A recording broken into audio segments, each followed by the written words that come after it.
ações dos grandes bancos, das empresas exportadoras de commodities e das varejistas. Quais as métricas fundamentalistas que eu uso e que você deve olhar na tomada de decisão quando vai investir numa ação? Esse é o tema do vídeo de hoje, pessoal, mas antes de começar, dá um like, se você não é inscrito, inscreva-se, ative as notificações e comentem. Quando você decide comprar uma empresa, uma ação, você olha para métricas fundamentalistas? Eu vou sortear uma caneca do canal e um livro, O Investidor Inteligente. Para participar, basta comentar. O resultado sai na próxima terça-feira no meu Instagram, nos stories, às 9h30 da noite. Então aproveite para me seguir lá também, que eu falo de mercado o tempo inteiro. E vamos lá, né? Hoje eu vou falar aqui um pouquinho sobre múltiplos, como usar, como entender essas métricas que são tão importantes, né? Para quem tem um olhar, uma estratégia fundamentalista. É importante porque eles são práticos e tem uma interpretação rápida, tá? Então eu vou começar aqui falando dos bancos, né, dos grandes bancos. Então, o primeiro múltiplo, né, que a gente vai falar aqui é do múltiplo preço-lucro, tá? Então, é muito utilizado, não só nos bancos, em outros setores também. Mas vamos começar aqui definindo o que é o índice do preço-lucro, né? Ou também PE, muitas vezes vocês vão ouvir isso em inglês, né, que é Price Earnings.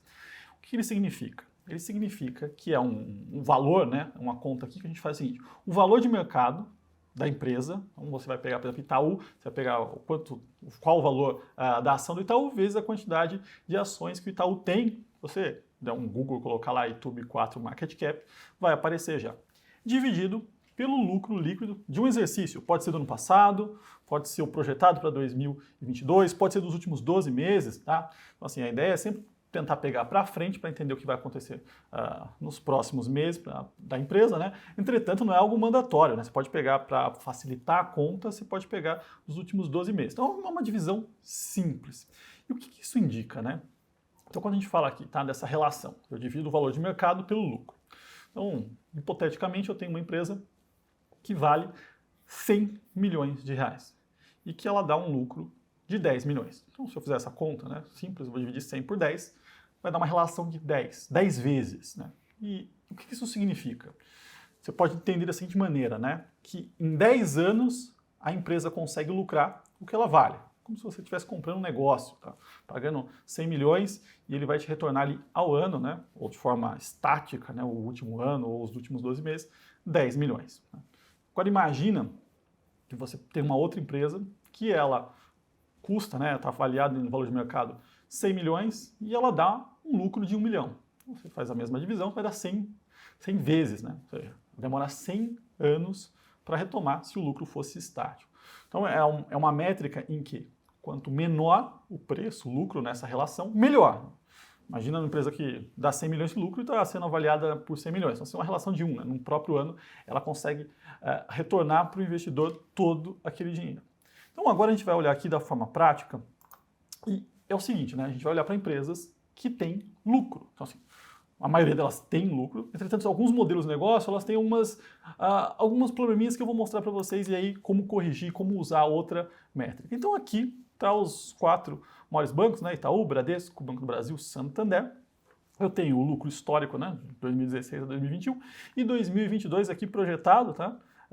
Mas não fiquem com esse receio, quando vocês forem fazer as contas, você pode usar os últimos 12 meses, ou tentar fazer uma conta ali aproximada do que você acha que pode ser no 2022, ou no ano que você esteja pensando aí na empresa, tá? Então, dado isso, é uma conta simples, né? Por exemplo, Itaú aqui, 30 bi, né, de lucro projetado para um valor de mercado de 214 bilhões. Faço a divisão e aí vou achar aqui as relações, né? Então achei aqui o Itaú sendo negociado, né, corrente aqui a 7,1 vezes lucro para 2022, Bradesco 5,9, Banco do Brasil 4,3, Santander 6,4. Na média, né, peguei o valor de mercado dos 4 bancos, o lucro projetado dos 4 bancos, né, e fiz essa divisão. Pessoal, eu vou aproveitar aqui para deixar um e-book de valuation, tá, da Levante. Tem todas essas métricas, entre outros. Então, se você quiser aprender um pouquinho mais, o link está aqui embaixo. E aí, qual a interpretação, né? Então, quando você olha aqui, como saber se está barato ou não?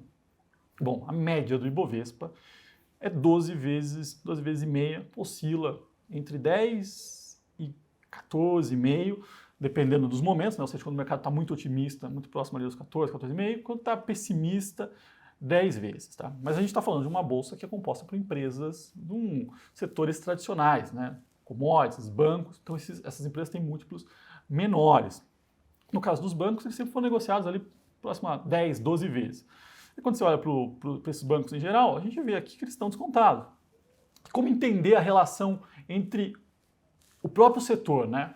Então, o banco que é, ou a empresa que é melhor, mais bem gerida, tem uma qualidade, um crescimento maior, você vai ver ela com múltiplos maiores. Então aqui é no caso do Itaú. Itaú sempre foi o premium, sendo negociado com o maior múltiplo aqui, o menor Banco do Brasil, tá? Por quê? Porque é estatal, porque tem risco, assim, tem vários pontos aqui que o investidor fica com o pé atrás. A gente vê a quantidade de provisões que estão feitas aqui, são um pouco abaixo da média do mercado, então empresas estatais nunca vão ser negociadas no nível de múltiplo de empresas privadas. E aqui a gente tem o múltiplo, né, preço-lucro, que pode ser utilizado, né, praticamente todos os setores ali onde a gente consegue encontrar um lucro, onde existe uma recorrência de lucro, né.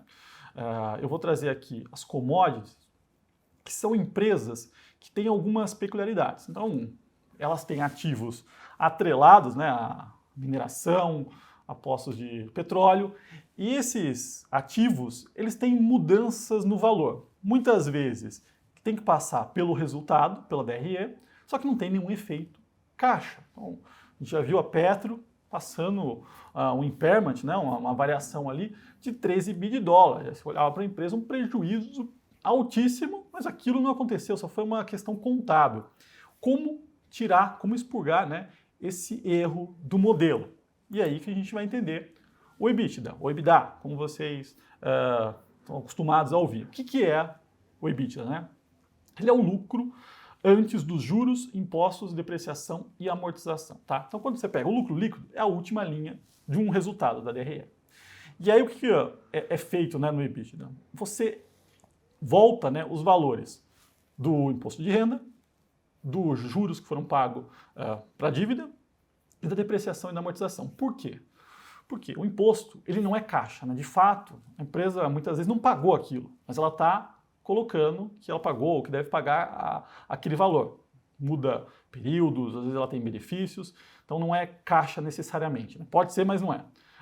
Do lado dos juros, a empresa tem uma dívida e todo trimestre, né, ela calcula o valor referente àquela dívida e as taxas que ela tem. Mas ela não pagou aquilo.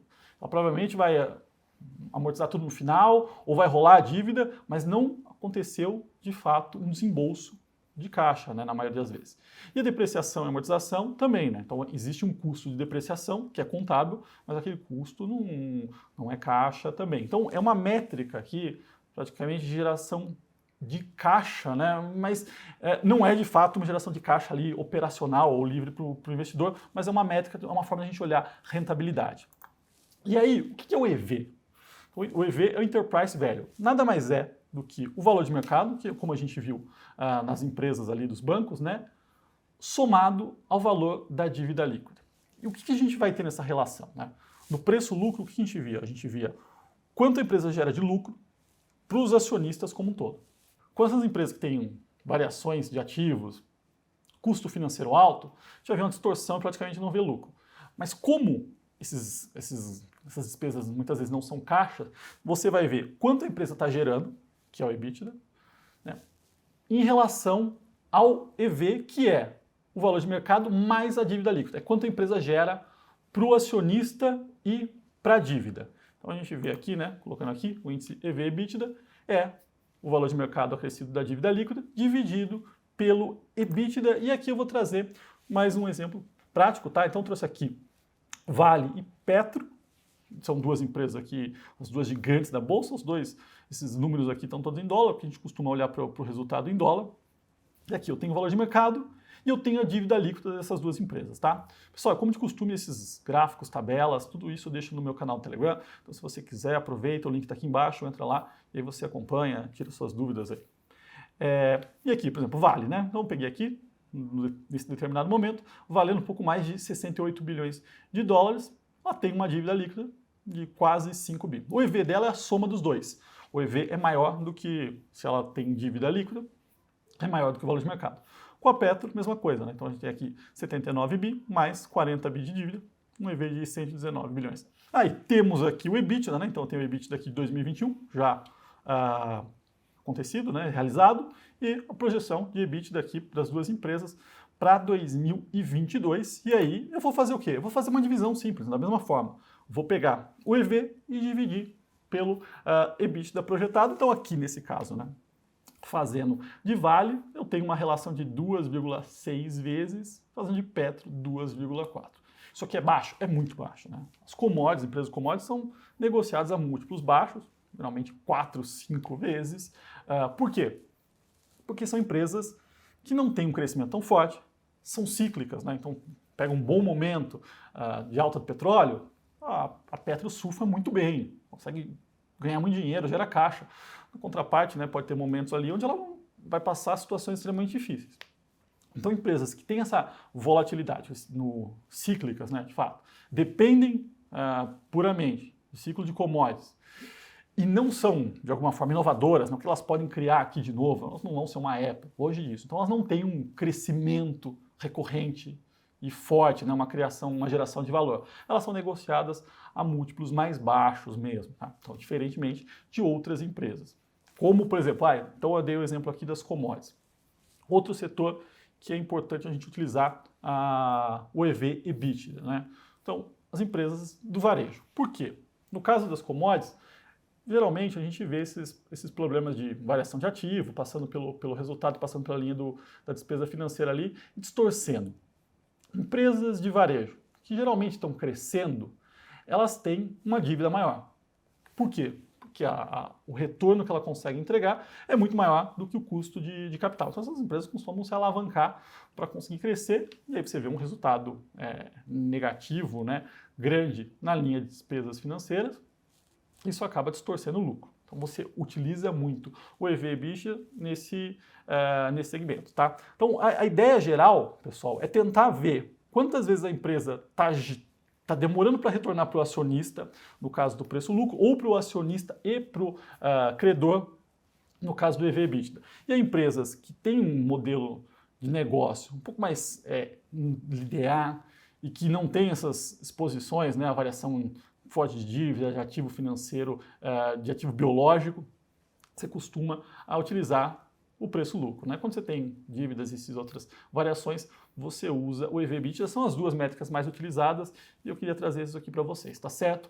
Bom, como eu falei, tem sorteio de caneca de livro, basta comentar, o resultado está no meu Instagram, nos stories, e todos esses dados aqui eu deixei no meu Telegram, então aproveite para entrar lá, e também tem um e-book de valuations com todas essas métricas e outras. Se você quiser aprender um pouquinho mais, tá aqui embaixo. Se você gostou do vídeo, dá um like, se inscreva no canal e até o próximo.